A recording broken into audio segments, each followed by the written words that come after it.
Hello बच्चों, कैसे हो आप लोग? आराम से हो? चलिए, पढ़ाई कैसी चल रही लॉकडाउन में? बहुत अच्छे से नहीं चल रही होगी, लेकिन प्रयास करिए कि अच्छा हो। कुछ अच्छा करने के लिए आप लोगों को के लिए एक प्लेटफॉर्म दिया जा रहा है। नमस्कार, मैं आपका टीचर सहयोगी, जो भी समझिए। देखिए, 12th का चैप्टर नंबर ये आपका है 3। चैप्टर नंबर क्या है? 3, इलेक्ट्रोकेमिस्ट्री, विद्युत रसायन। सबसे पहले विद्युत रसायन किसे कहा जाता है? इसको हिंदी में कहा जाता है विद्युत रसायन। विद्युत रसायन। तो सबसे पहले इसकी परिभाषा, तो रसायन विज्ञान की वह शाखा, रसायन विज्ञान की वह शाखा, विज्ञान की वह शाखा जिसमें विद्युत ऊर्जा का रासायनिक ऊर्जा में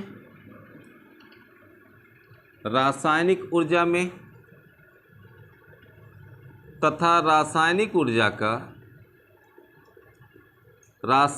ऊर्जा का विद्युत ऊर्जा में रूपांतरण का अध्ययन करते हैं विद्युत रसायन कहते हैं। मतलब रसायन विज्ञान की वह शाखा जिसमें विद्युत ऊर्जा का रासायनिक ऊर्जा में या रासायनिक ऊर्जा का विद्युत ऊर्जा में अध्ययन किया जाता है, क्या कहलाता है? विद्युत रसायन कहलाता है। विद्युत रसायन में सबसे मेन टॉपिक कहाँ से शुरू होता है? सबसे पहली चीज आपको बताने जा रहे हैं, सेल। क्या कहा जाता है? सेल। सेल किसे कहते हैं? सेल। आप जानते हैं कि इसका यूज बहुत ज़्यादा, मोबाइल का सेल है या घड़ी का सेल है, कहीं भी सेल बराबर यूज करते हैं। तो सेल वह निकाय जिसमें दो इलेक्ट्रोड लगे होते हैं, सेल कहलाता है। बहुत साधारण सी परिभाषा दे रहे हैं आपको। वह निकाय जिसमें दो इलेक्ट्रोड लगे होते हैं, सेल कहलाता है। एक इलेक्ट्रोड पर ऑक्सीडेशन तथा दूसरे इलेक्ट्रोड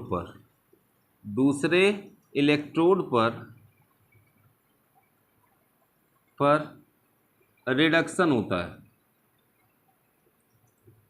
मतलब क्या कहने का अर्थ है कि वह निकाय जिसमें दो इलेक्ट्रोड लगे होते हैं, सेल कहलाता है। सेल बराबर इस यूनिवर्स में भी बहुत बराबर बनते रहते हैं, और एक इलेक्ट्रोड पर ऑक्सीडेशन अपक्रिया होती है, दूसरे पर इलेक्ट्रोड पर रिडक्शन अपक्रिया होती है।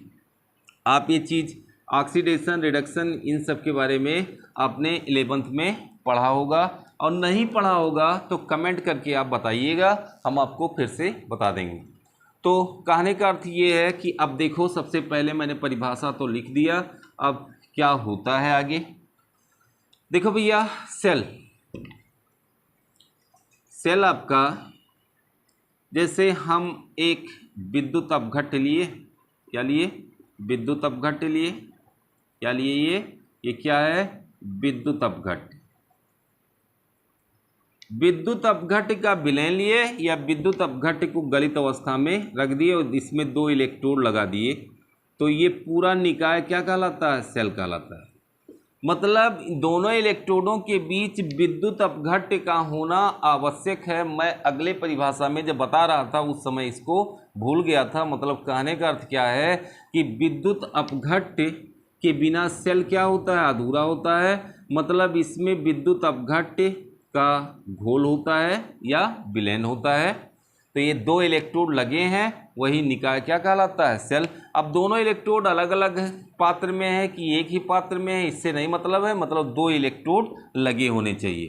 तो विद्युत अपघट्य के विलयन में डुबोए जाते हैं तो उस पूरी संरचना को क्या कहा जाता है, सेल कहा जाता है। अब सेल का मैं वर्गीकरण करने जा रहा हूं। सेल दो प्रकार के होते हैं। एक होता है इलेक्ट्रोलाइटिक सेल, इलेक्ट्रोलाइटिक सेल, इसी को हिंदी में कहा जाता है विद्युत अपघटनी सेल। क्या कहा जाता है, विद्युत अपघटनी सेल। और सेकेंड होता है आपका galvanic cell, galvanic cell.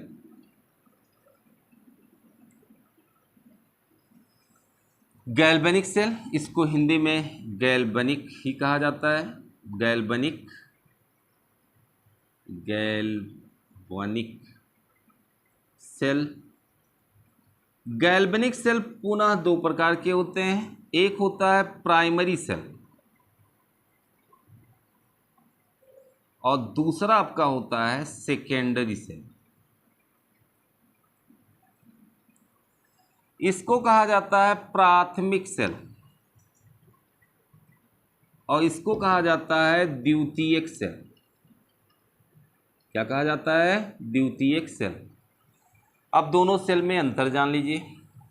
Electrolytic cell किसे कहा जाता है, ये देखिए, इसमें विद्युत ऊर्जा का, किस ऊर्जा का, विद्युत ऊर्जा का रूपांतरण या चेंज किसमें होता है, विद्युत ऊर्जा किसमें कन्वर्ट होती है, रासायनिक ऊर्जा में, रासायनिक ऊर्जा में। मतलब इस सेल में क्या होता है, विद्युत ऊर्जा किसमें चेंज होती है, रासायनिक ऊर्जा। और गैल्वेनिक सेल में क्या होता है भैया, गैल्वेनिक सेल में क्या होता है, रासायनिक ऊर्जा से, रासायनिक ऊर्जा से हम क्या प्राप्त करते हैं, विद्युत ऊर्जा, विद्युत ऊर्जा। मतलब विद्युत अपघटनी सेल में विद्युत धारा प्रवाहित करके रासायनिक परिवर्तन किया जाता है, लेकिन गैल्वेनिक सेल में क्या होता है, रासायनिक ऊर्जा का विद्युत ऊर्जा में रूपांतरण होता है। गैल्वेनिक सेल पुनः दो प्रकार के होते हैं। एक वह सेल जिसको चार्ज किया जा सके, ना किया जा सके, मतलब चार्ज ना किया जा सके, चार्ज ना किया जा सके, किया जा सके, उसे कहा जाता है प्राइमरी, मतलब यूज एंड थ्रो, एक बार यूज कर लो फेंक दो, तो वो कौन सा सेल होता है, प्राइमरी सेल। और जिसको बार बार हम यूज करते हो, डिस्चार्ज हो जाए तो फिर चार्जिंग पे लगा दो, जैसे मोबाइल का सेल है और इन्वर्टर का सेल है, तो इसको बार बार हम क्या करते हैं, चार्ज करते हैं, तो ये क्या कहलाता है, सेकेंडरी सेल। क्या कहलाता है, सेकेंडरी सेल। मेरी बात समझ में आई बच्चों कि नहीं समझ में आई? तो ये सेल का वर्गीकरण था। सेल कितने प्रकार का होता है, दो प्रकार का, विद्युत अपघटनी सेल और गैल्वेनिक सेल। विद्युत अपघटनी सेल में क्या होता है, विद्युत ऊर्जा का रासायनिक ऊर्जा में परिवर्तन होता है, लेकिन गैल्वेनिक सेल में क्या होता है, रासायनिक ऊर्जा से हम विद्युत ऊर्जा प्राप्त करते हैं। इसलिए गैल्वेनिक सेल ज़्यादा इंपॉर्टेंट है डेली लाइफ में, गैल्वेनिक सेल ज़्यादा इंपॉर्टेंट, ज़्यादा मायने रखती है। अब ये सेल हो गया, सेल का रूपरेखा हो गया, इसी तरह से आप कॉपी में उतार लीजिएगा। परिभाषा चाहिए तो आराम से लिख सकते हैं, लेकिन ना लिख पाइए तब भी कोई बात नहीं, ऐसे चार्ट बना लीजिएगा। तो सबसे पहला हेडिंग हम डाल रहे हैं आपके लिए, विद्युत अपघटनी सेल। कौन सी सेल, इलेक्ट्रोलाइटिक सेल। कौन सी सेल, इलेक्ट्रोलाइटिक सेल। विद्युत अपघटनी सेल, विद्युत अपघटनी सेल, अपघटनी सेल। चल भैया बोल। इलेक्ट्रोलाइटिक सेल में क्या होता है, एक हमने पात्र लिया, पात्र लेकर के इसमें गलित अवस्था में या जलीय विलयन के रूप में, दो अवस्थाओं में, या तो गलित हो या जलीय विलयन हो। जलीय विलयन को ही इंग्लिश में कहा जाता है एक्वस सॉल्यूशन। जैसे हम गलित सोडियम क्लोराइड ले लें, जलीय विलयन के लिए अलग हो जाएगा कॉन्सेप्ट, अभी आपको विद्युत रासायनिक श्रेणी जब पढ़ाई जाएगी तब क्लियर होगा। गलित हमने सोडियम क्लोराइड ले लिया, मतलब इसके अंदर सेल के अंदर हम सोडियम क्लोराइड के क्रिस्टल को गला करके भर दिए, तो इसको कहा जाएगा मोलिटन NaCl, सोडियम क्लोराइड गलित अवस्था में। इसमें मैंने 2 इलेक्ट्रोड को लगाया, दोनों इलेक्ट्रोड को लगा दिया, ये आपका 2 इलेक्ट्रोड हमने लगा दिया। दोनों इलेक्ट्रोड को हम बैटरी के द्वारा जोड़ देते हैं। किसके द्वारा जोड़ेंगे? बैटरी के द्वारा। किसके द्वारा बेटा? बैटरी के द्वारा। बैटरी के द्वारा जब इसको जोड़ते हैं तो बैटरी में आप जानते हैं 2 सिरे होते हैं, 2 ध्रुव होते हैं। कौन कौन सा होता है? एक पॉजिटिव होता है और एक नेगेटिव होता है। अब हम एनोड कैथोड नहीं कर सकते। जिस इलेक्ट्रोड पर ऑक्सीडेशन होता है, क्या होता है बेटा? ऑक्सीडेशन होता है, उसको कहा जाता है एनोड। क्या कहा जाता है?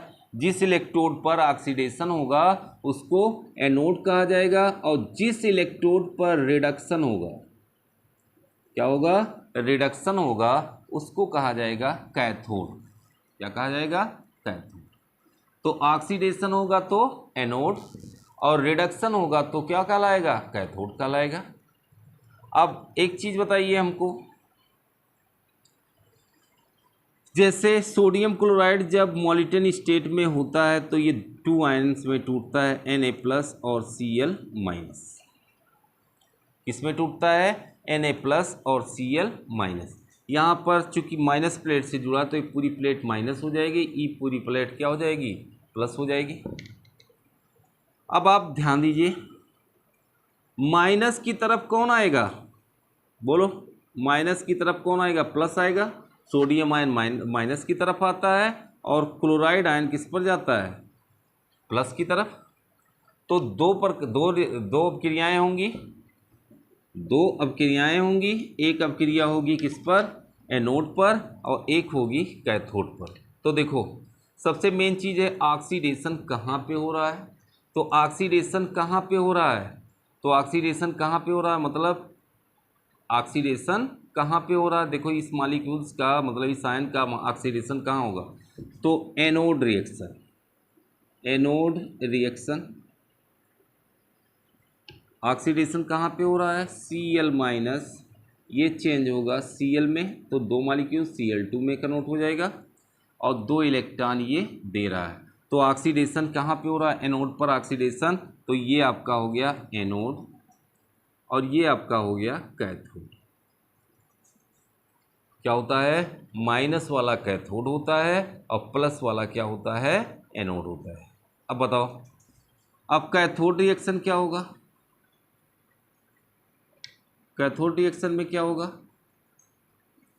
कैथोड रिएक्शन में क्या होगा? अब Na+ आया, ये 2 इलेक्ट्रॉन जो गया है सेल के माध्यम से परिपथ को बनाते हुए पहुंच जाएगा किस पर? कैथोड पर। तो इसको क्या चाहिए? 2 इलेक्ट्रॉन ये पा जाएगा, तो ये किस में कन्वर्ट हो जाता है? सोडियम। तो सोडियम ऐसे नीचे जो है डिपॉजिट होता रहेगा, और एक इलेक्ट्रोड पर क्या? एनोड पर क्या कौन सी गैस निकलेगी? Chlorine gas. एनोड पर कौन सी गैस निकलेगी? ऐसे बुलबुले के रूप में एनोड पर कौन सी गैस निकलेगी? क्लोरीन गैस निकलेगी। और ये पूरी संरचना आप देखो, करंट हमने दिया, विद्युत धारा दिया, तो इसमें रासायनिक परिवर्तन हो गया। सोडियम अलग हो गया और Cl- मतलब Na+ अलग हो गया और Cl- अलग हो गया। तो इसी को कहा जाता है विद्युत के द्वारा जो अपघटन हो जाता है, उसी को कहा जाता है विद्युत अपघटन। और इस जिस सेल में कराई जाती है उसी सेल का नाम क्या होता है? विद्युत अपघटनी सेल। अब हम ये आशा करते हैं बच्चों कि आपको ये चीज़ समझ में आई होगी, और नहीं समझ में आएगी तो एक बार हमको इन्फॉर्म करिएगा। आज का क्लास यहीं पर रोक रहे हैं, तब तक के लिए धन्यवाद।